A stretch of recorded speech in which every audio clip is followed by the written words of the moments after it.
El pasado 10 de octubre falleció en Madrid Luis de Pablo, a los 91 años. Luis de Pablo ha sido, bueno, quizá, si no el que más, uno de los que más proyección internacional han tenido entre los compositores de lo que se ha llamado, mal llamado, pero bueno, se ha llamado la generación del 51, es decir, los compositores nacidos en torno a 1930. Luis de Pablo en concreto nació el 28 de enero de ese año. Entonces ha sido una figura trascendental, no ya por lo internacional de su recorrido, sino porque ha sido uno de los primeros, de los pioneros en traer a España, pues bueno, tratar de modernizar el lenguaje musical que se hacía en aquel momento y que en este momento, claro, esa modernización estaba irremediablemente ligada a los cursos musicales, a los Ferienkurse für Neue Musik que había creado Wolfgang Steinecke en Darmstadt en 1948, los cursos de nueva música. Entonces, bueno, inevitablemente yo creo que ante una situación así es necesario hacer un balance de lo que ha significado la figura de Luis de Pablo. Aparte ya de como compositor, porque por ejemplo como gestor, vamos a decir, pues consiguió un patrocinio privado para, en una fecha tan temprana como 1963, crear en España, en Madrid en concreto, el primer laboratorio de música electrónica que haya existido. Claro, tenían aquel entonces pues unos medios restringidísimos, pero bueno, era lo que había: 2 magnetofones, 2 generadores de onda, un generador de ruido blanco y un filtro y 2 micrófonos, o sea, nada, ¿no? Pero bueno, en aquel momento era lo más avanzado que se podía disponer. Y luego como gestor, pues también en el año 65, fundó una especie de sociedad de conciertos que se llamó ALEA, cuya actividad fue absolutamente trascendental en aquella época, porque gracias a ALEA y a los conciertos de ALEA se pudieron escuchar en Madrid pues música de, bueno, como en el orden de 60 compositores, la mayor parte de ellos compositores vivos, europeos, americanos, en fin, ir teniendo noticia de lo que se estaba haciendo fuera de España en la composición. Fue algo trascendental. Y aparte, pues claro, también dar a conocer autores de los que no se había tocado nada o casi nada, pues como Schoenberg, Alban Berg o Webern, pero luego también, pues yo qué sé, Charles Ives, por ejemplo, y compositores, claro, como Berio, Bussotti, Boulez. Pues por ejemplo, esto es muy llamativo, las improvisaciones sobre Mallarmé, que se habían estrenado en Hamburgo en el año 58 y luego se habían hecho en Darmstadt y en otros lugares, se escucharon en Madrid, la obra de Boulez, se escuchó en Madrid antes que en París, lo cual da idea del el grado de contemporaneidad de lo que se estaba haciendo. Vino el grupo de Stockhausen con su grupo, hicieron 2 conciertos con Microfonie 1 y 2, con Hymnen, con Contacte. Luego volvió otro año después, hicieron la primera versión de Stimmung y naturalmente aparte de eso, pues estrenó, claro, música de compositores españoles de su propia generación, como Bernaola o como Ramón Barce o lo que fuera, y luego ya compositores más jóvenes como Arturo Tamayo, como Horacio Bayone, como pues Eduardo Polonio, en fin, fue un trabajo trascendental. Y todavía un poco después, en el año 72, organizó, junto a José Luis Aleixanco, los que fueron los encuentros de Pamplona, que fueron la manifestación interdisciplinar, la manifestación artística interdisciplinar más importante que se haya realizado en España jamás. Si fue una cosa trascendental, que las últimas 3 o 4 sesiones se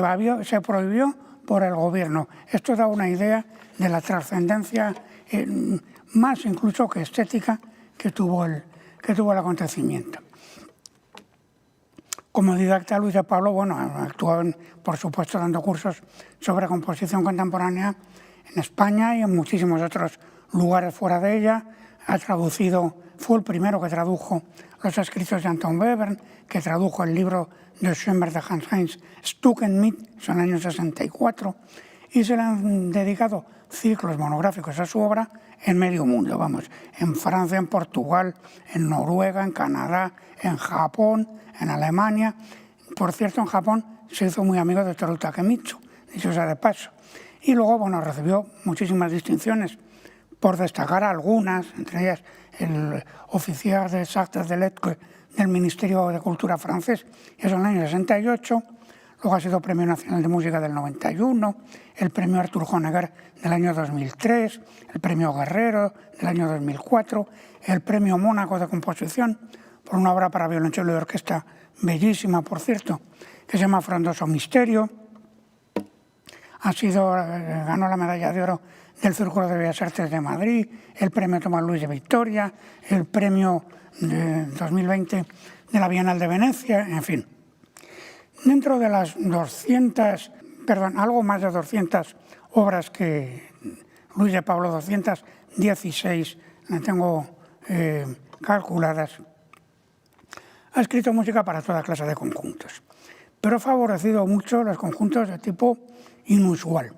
lo cual no quiere decir que no haya escrito también para los conjuntos habituales. Y, por ejemplo, pues 6 obras para cuarteto de cuerda, tratadas de aquella manera, ¿verdad? Que esa es otra. Un quinteto con piano, dos tríos con piano, o sea, piano, violín y violonchelo, y luego, claro, pues muchísimas obras para conjuntos, digamos, inclasificables. Fue el autor de la primera obra serial que se escribió en España en el año 55, Las Invenciones para Orquesta, que luego mismo las ha reescrito en el año 60. En fin, como ha dicho su biógrafo José Luis García del Busto, en la producción de Luis de Pablo, sobre todo en la primera etapa, digamos que los 40 primeros años de su ejecutoria, una obra cualquiera escrita según una técnica concreta, dice, se veía seguida por otra realizada según una dirección estética diferente. De hecho, en esa primera etapa hizo serialismo, por supuesto, pero hizo aleatorismo controlado, por ejemplo, la serie de los módulos, son unas obras estupendas, grafismo, Le Prix Dieu sur la Terrasse tiene una partitura gráfica, la improvisación electrónica en vivo, el collage, por ejemplo, una obra suya que se llama Pues una fantasía, que es del año 1969, que es para orquesta. En su interior contiene, eminentemente fragmentada, la Noche Transfigurada de Arnold Schoenberg, o sea, es como un concierto para Schoenberg y orquesta. Entonces, quiero decir, su originalidad ha sido absoluta en todos los terrenos. De hecho, su última composición orquestal, que se llama Chiavi di Basso, está escrita para orquesta, pero orquesta sin violonchelos. Con lo cual, claro, la sonoridad pues es absolutamente insólita, ¿no? Y, en fin, lo importante para el tema que nos ocupa, que es la ópera que ahora recibe su estreno, es señalar que la música vocal ha tenido una importancia tremenda en su obra, pero sobre todo por la manera de tratarla. Una de sus primeras obras, la tercera, por concreto, del año 56, los comentarios a 2 poemas de Gerardo Diego, que es de Manual de Espumas, concretamente. Bueno, pues esta obra que está escrita para soprano o tenor, y el grupo instrumental es flautín, vibráfono y contrabajo. Es una cosa insólita, que por cierto debe de ser la primera vez que se usó el vibráfono en la música española. Bueno, pues ahí ya se vio el interés de Luis de Pablo por la música vocal y sobre todo, y lo que es importantísimo, es que esa manera de entenderlo está completamente enfrentada con una tendencia dominante de la música europea de los años 60. Quiero decir que para Luis de Pablo lo esencial ha sido siempre la inteligibilidad del texto, cosa que, por ejemplo, en obras, por otro lado, bellísimas, como es el Canto Sospeso de Luigi Nono, del año 56, o Circles de Berio, del año 60, o los 3 poemas de Henri Michaud, de Lutoslawski, que Lutoslawski también luego se hizo muy amigo de Luis de Pablo, Requiem o Luz Eterna de Ligeti, son obras en que el texto, en primer término, no se entiende, pues porque está descompuesto de manera fonemática, o porque cada sílaba la canta una cuerda del coro, en el caso, por ejemplo, de la obra de Luigi Nono. Y, sin embargo, para Luis de Pablo siempre la palabra ha sido absolutamente inteligible en todas sus obras vocales de cualquier tipo. Él mismo ha declarado en alguna ocasión que cuando elijo un texto, dijo, es porque me interesa lo que dice ese texto y cómo lo dice. Y me parece esencial que el oyente lo comprenda. Por eso digo que se situó completamente al margen de lo que era una línea dominante de la escritura para voces en los años 60. Algunas de esas obras vocales son tremendamente dilatadas de extensión y de métodos compositivos en su interior, como es, por ejemplo, Cartas de Poetas, del año 86, de la que incluso se hizo un montaje de tipo teatral, ¿no? O El Romancero, del año 94, que es para 8 voces. Y, sin embargo, el romancero, que se entiende todo lo que se canta, está escrita de manera tal que la periodicidad del octosílabo se rompe. O sea que hay a la vez una conservación de la inteligibilidad del texto y una ruptura de la estructura formal de ese texto. Son trabajos sumamente interesantes. O Los Novísimos, que es una obra ya del año 2003, que está, por cierto, dedicada al libretista del Abrecartas, ¿no? A Vicente Molina Foix, y es una cantata. En fin, lo obvio, lo que quiero decir con todo esto, es que es evidente que ese interés por el texto y por la inteligibilidad del texto ha tenido como consecuencia directa el que Luis de Pablo, en un momento dado, confluyese su trabajo con la ópera, lo cual también ha sido ir en contracorriente, porque en los años de Darmstadt y asimilados, pues la ópera era considerada un espectáculo absolutamente obsoleto.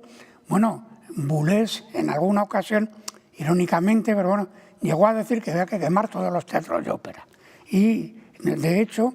fue uno de los motivos del enfrentamiento estético, ¿se entiende? Tan violento es que tuvo Boulez con Werner Henze, porque Werner Henze, claro, ha sido un operista de la máxima categoría, ¿no?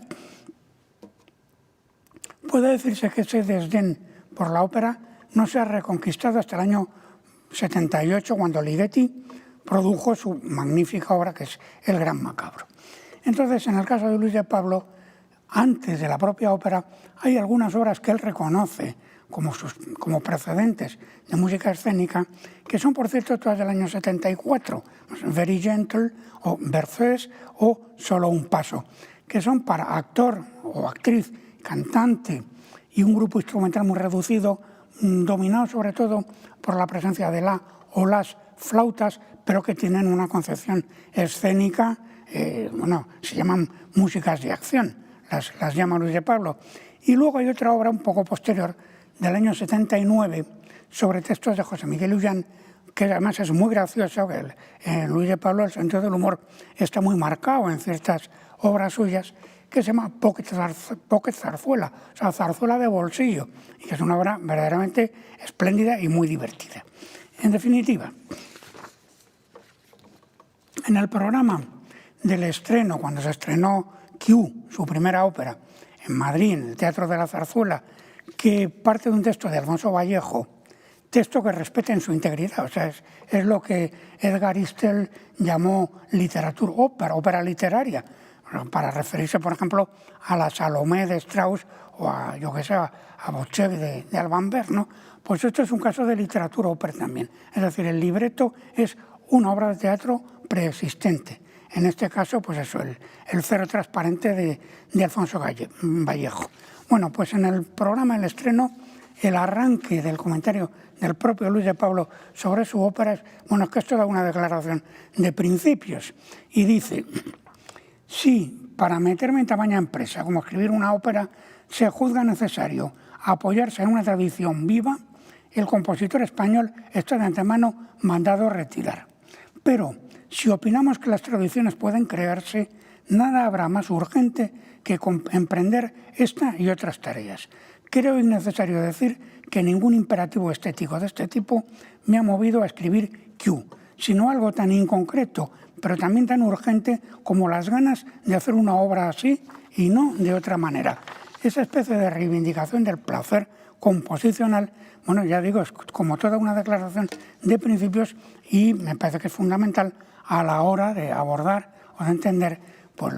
las óperas de Luis de Pablo. Entonces, si le pasamos revista un poquito argumentalmente a las 5 óperas que preceden al Abre Cartas, pues encontramos que siempre hay una dimensión fantástica o onírica o irreal. Por ejemplo, en Q, pues lo que hay son unos personajes que luego nos enteramos que han huido de un sanatorio mental y que se montan en ese tren sabiendo que ese tren va a descarrilar, que es el tren que marcha hacia Q. Y ahí se vive pues una historia de amor que no llega a materializarse por razones obvias. Luego El viajero indiscreto, que es el año 90, que es la primera colaboración de Luis de Pablo con Vicente Molina Foix, que además es una obra brillantísima. Ahí hay un hombre, el viajero, que va acompañado de su madre muerta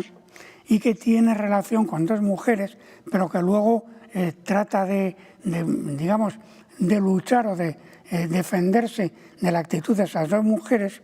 y al final es salvado pues por gracias a un personaje que se llama el Aereolito, que este personaje es una soprano de coloratura, que por cierto es la única vez que Luis de Pablo ha escrito música en la línea, podríamos decir, del belcantismo virtuosista. No, pues el personaje del Aéreo es una obra muy, muy graciosa y muy interesante. La madre invita a comer, que es del año 93, y es no la continuación, sino que es precedente al viajero indiscreto, es la historia precisamente de la madre del viajero, que es viuda de 5 maridos y que a su vez los 5 hijos, la forma de esos 5 hijos que está transmutada dentro del personaje del viajero, al final la acaban devorando a la madre junto con una cocinera negra.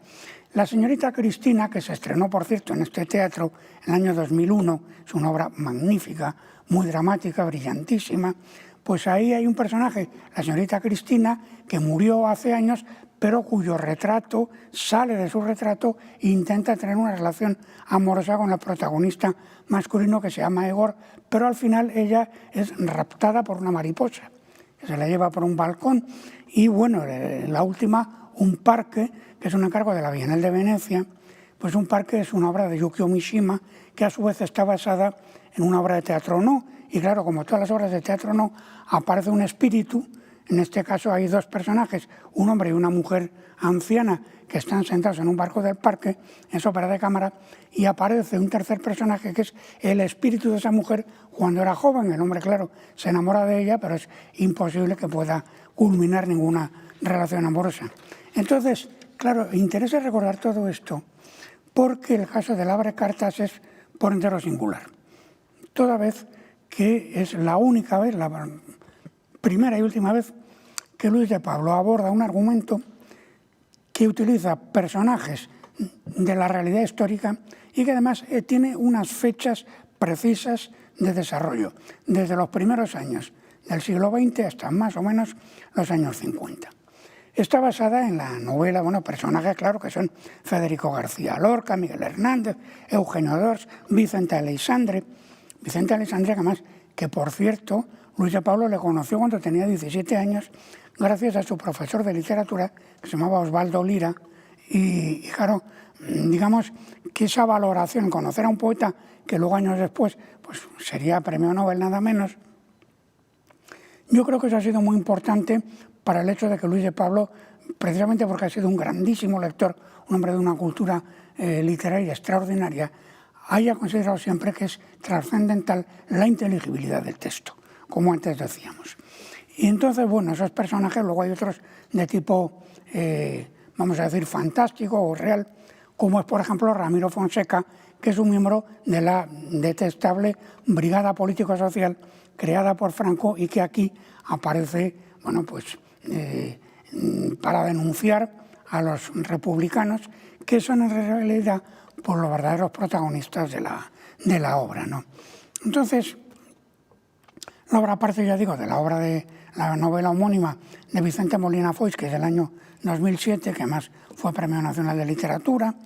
y es una novela que en principio está basada en el modelo de la novela epistolar, pero que en realidad rompe esa idea desde su interior, porque claro, no es un personaje que le va escribiendo a otro y ese otro nos muestra las cartas, como es el caso de Werther, ¿no?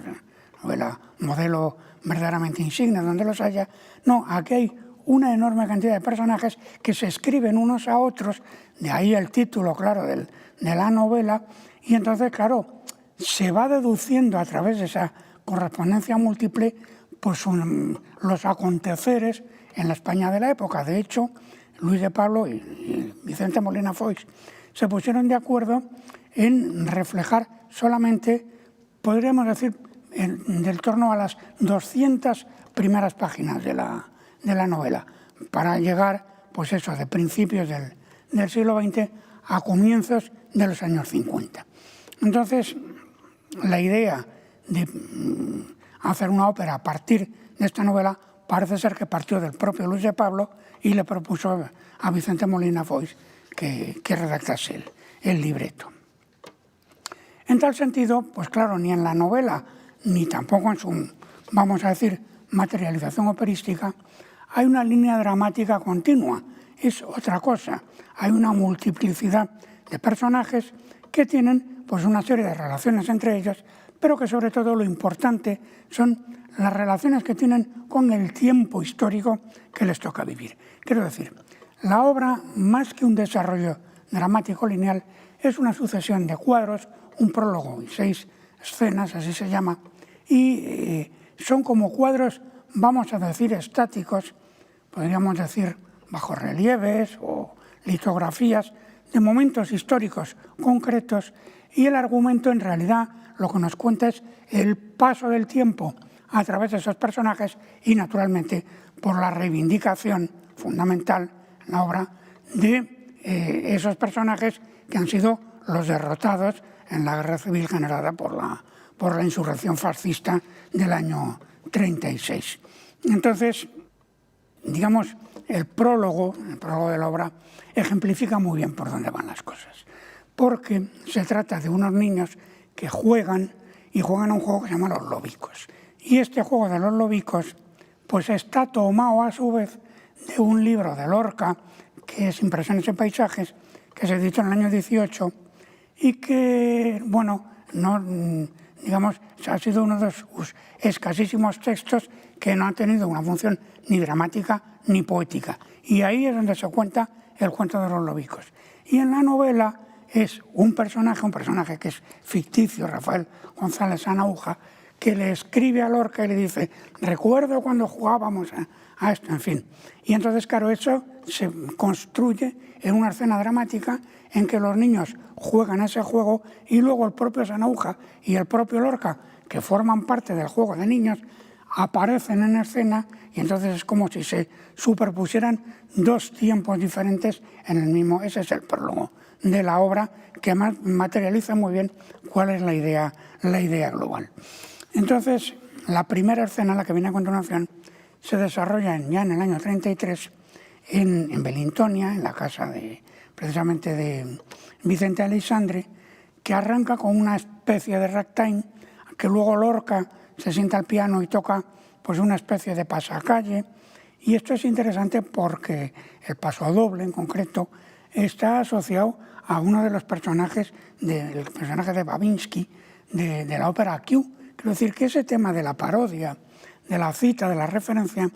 está presente en la obra operística de Luis de Pablo casi desde sus mismos comienzos. Entonces, esa primera escena, no el prólogo, sino la primera escena que viene a continuación, concluye o casi concluye con el propio Lorca que canta una nana, pero una nana popular, realmente, que está en la modalidad de re dórico. Y luego, mucho más adelante, en la escena número 5, que se desarrolla en los años 50, ahí es otro personaje histórico que es Eugenio d'Ors. Y entonces Eugenio d'Ors lo que canta es un cuplé, es un fragmento, el estribillo concreto de un cuplé famosísimo, Nena, que se hizo más famosa todavía por la famosa película de Juan de Orduña, El último cuplé, protagonizada por Sara Montiel, que, como se sabe, fue la película más taquillera de toda la historia del cine español, al menos durante, hasta los años 70, y que estuvo un año entero en cartel, aparte de las muchas copias que circularon por España, estuvo un año entero en cartel en el local de su estreno en Madrid. Pues entonces, claro, que él cante el estribillo de ese cuplé es muy importante para fechar en qué momento nos encontramos. Pues la película es del año 57, lo que nos permite saber pues, cómo se ha ido modificando el tiempo de un momento al otro. Entonces, la estructura vocal, como siempre en el trabajo operístico de Luis de Pablo, es estrictamente silábica. Y Luis de Pablo declaró, antes ya de empezar a componer óperas, que sus modelos operísticos eran, fundamentalmente, Debussy, el Debussy de Peleas y Melisande, pero también Janáček y Mussorgsky, que claro, escriben pues una música vocal que parte, en definitiva, de la fonética del texto, de la prosodia del texto. Esto, en el caso de Abre Cartas, está absolutamente clarísimo. Claro, como la obra no es tonal, pero tampoco es absolutamente atonal, hay una constante referencia, el arranque, claro, que es una melodía que es como de danza para el juego de los niños, que juega con un intervalo de tercera que sube y baja, pues entonces está, si no es tonal, pero está sugiriendo algo, y ese algo, claro, se puede ver en muchos momentos, es asimilable a la aparición de modalidades, de los modos clásicos. Por ejemplo, cuando me parece que es en la escena segunda, Miguel Hernández canta un fragmento de su primera elegía, que la primera elegía está escrita, está desarrollada cuando tuvo conocimiento del asesinato de Lorca por las hordas franquistas. Entonces, lo canta de una manera tal que hay muchos segmentos que juegan con lo que podríamos llamar el modo misolidio, o sea, la sucesión de tonos, sol, la, si, do, re, y otros, va alternando con otros segmentos que son más bien frigios, en el modo mi, fa, sol, la. Alterna una cosa con la otra, con otros segmentos por en medio que no son ni tonales ni modales, pero se quiera que no, se escucha como un cierto eco, como un cierto recuerdo, de músicas pretéritas y músicas pretéritas, digamos, pues muy ligadas a la música española, ¿no? Se sugieren, pues lo que no llega a escucharse, pero son esas modalidades. Entonces, desde Q, pues Luis de Pablo ha utilizado una especie de, vamos a decir, de serie,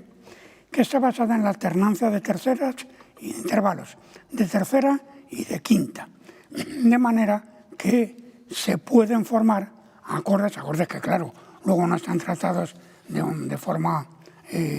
podríamos decir, funcional, pero acordes de séptima, acordes de novena, acordes de quinta aumentada. Este tipo de organización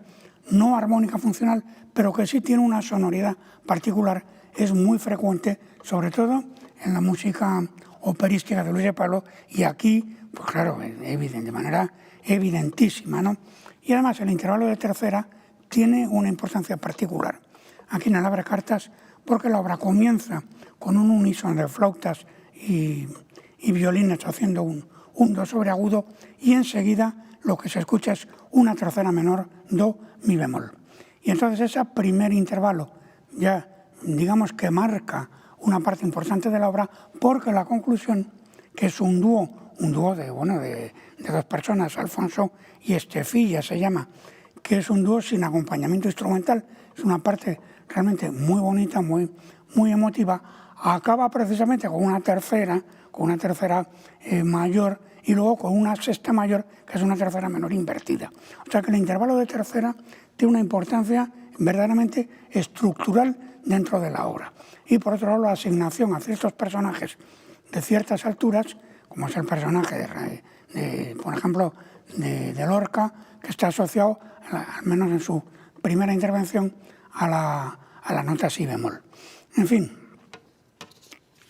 por cierto que ese dúo, los personajes, lo que cantan mucho a lo largo de la obra son fragmentos literarios. Bueno, pues ese dúo al que me he referido entre Alfonso y Estefilla,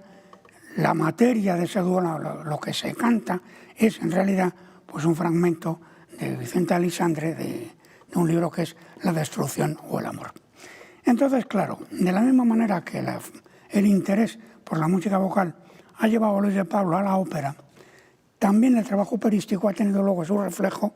en la música orquestal de Luis de Pablo. Y de hecho, desde que empieza a interesarse por la ópera, su escritura instrumental se va haciendo cada vez más horizontal. Quiero decir, el aspecto melódico, no melodía tradicional, melodía cuadrada, tonal, no, pero el aspecto melódico, completamente inteligible como tal, es importantísimo en sus obras de las, vamos a decir, tres últimas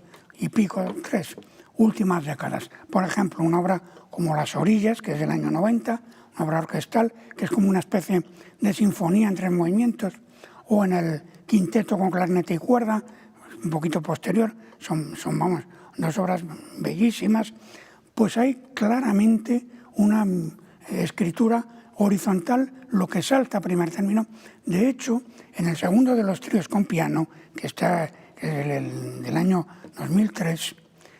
en realidad no es un trío, sino una superposición de monólogos de los tres instrumentos. Y el tercer movimiento, de hecho, se llama Melodías en perspectiva.